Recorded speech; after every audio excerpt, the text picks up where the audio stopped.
Quelques 130 000 personnes passent ce poste de contrôle douanier chaque jour entre le Kosovo et la Serbie. Signe particulier, officiers de douane et de police serbes et albanais y travaillent côte à côte sous le regard de douaniers de la mission européenne EULEX au Kosovo.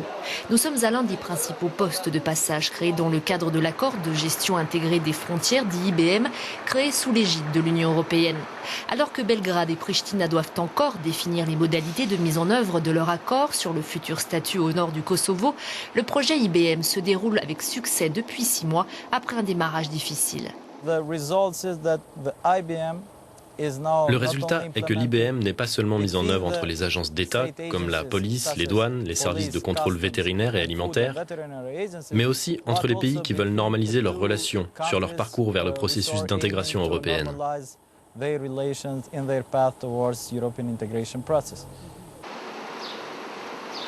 La prochaine étape doit voir les équipes serbes et albanaises travailler sous le même toit à des postes frontières permanents qui remplaceront ces containers temporaires.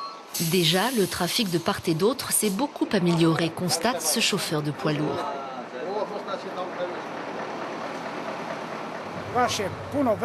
On traverse très vite, on ne doit plus attendre aussi longtemps et on n'a pas de problème. On nous traite bien des deux côtés, ils font un super boulot et ils s'entendent bien. Il est temps d'avoir des bonnes relations de voisinage. Outre de faciliter le trafic, le programme IBM a aidé à réduire la contrebande sur les routes parallèles du nord du Kosovo.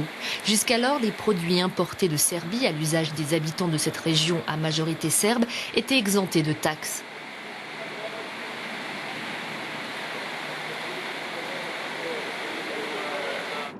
Les trafiquants en ont tiré profit pour détourner la marchandise et l'acheminer illégalement du nord du Kosovo vers le sud.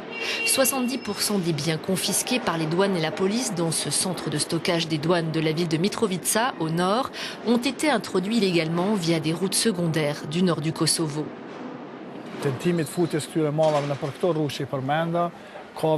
Sur ces routes, il y a beaucoup de voitures qui appartiennent aux contrebandiers.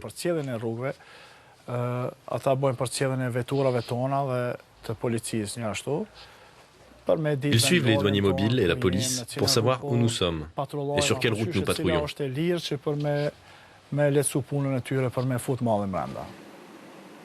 Des milliers de litres d'essence échappent notamment au contrôle des douanes et de la police. Installées le long de routes de campagne au sud de Mitrovica, des stations illicites comme celle-ci revendent de l'essence de contrebande à moitié des prix du marché.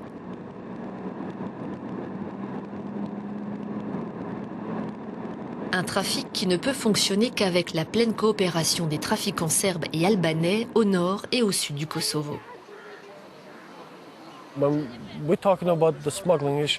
Quand il s'agit de contrebande, d'activités criminelles, les Albanais et les Serbes travaillent et collaborent parfaitement ensemble. Cela pourrait d'ailleurs servir d'exemple aux autres citoyens, pour qu'ils voient à quoi ressemble une vraie coopération.